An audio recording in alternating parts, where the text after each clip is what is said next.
एक पंक्ति में बात करता हूं, मैं इससे ज्यादा कुछ लिख नहीं पाया, मैं बहुत छोटा सा कलमकार हूं। स्वागत। वो जो सीमा पे खड़ा रहता है और जिस दिन उसका शव यहां आता है, क्या बीतती है उसकी मां पे, उसके घर वालों पे, सिर्फ एक पंक्ति में समर्पित करता हूं कि जिस दिन तू शहीद हुआ, यह विषय मेरा नहीं है लेकिन आपने वहां से बात की, शुरू करता हूं। जिस दिन तू शहीद हुआ, न जाने किस तरह तेरी मां सोई होगी, मैं तो बस इतना जानूं कि वो गोली भी तेरे सीने में उतरने से पहले रोई हो। हाय हाय, वाह वाह वाह। हम कैसे मोल चुकाएंगे?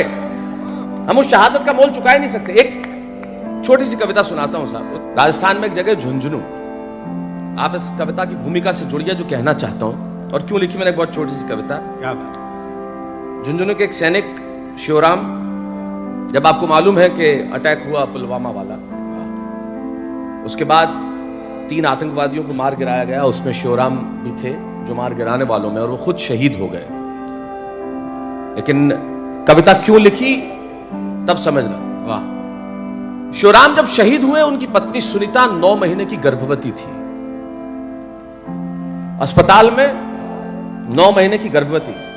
भाई साहब आप सुना, जगदीश साहब पहली बार सुन रहे, मुमताज आप भी पहली बार सुन रहे, प्रवीण पहली बार सुनोगे तुमने। 9 माह की गर्भवती, और शिवराम शहीद हो गए, उनका अस्थि कलश आया। 9 माह की गर्भवती शहीद की पत्नी अस्पताल से निकल के अपने पति के अस्थि कलश को कांधा देने आती है। ये हिंदुस्तान है। वाह, वो कांधा देने निकल आई। क्या बात है, क्या बात है, वाह। जिसके पेट में एक बच्चा है।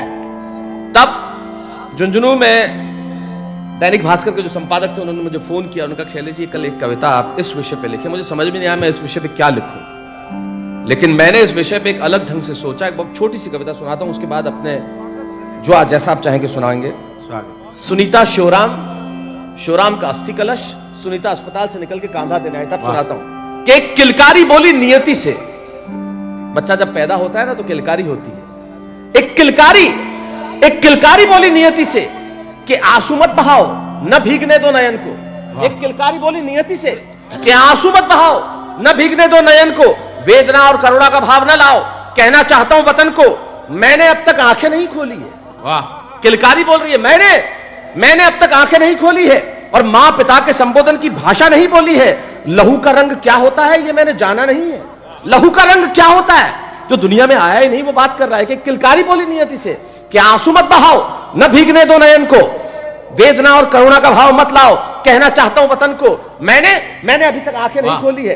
मां पिता के संबोधन की भाषा नहीं बोली है। लहू का रंग क्या होता है मैंने जाना नहीं है, पर व्यथित हूं मैं, ये मैंने माना नहीं है। वाह। पर व्यथित हूं मैं, ये मैंने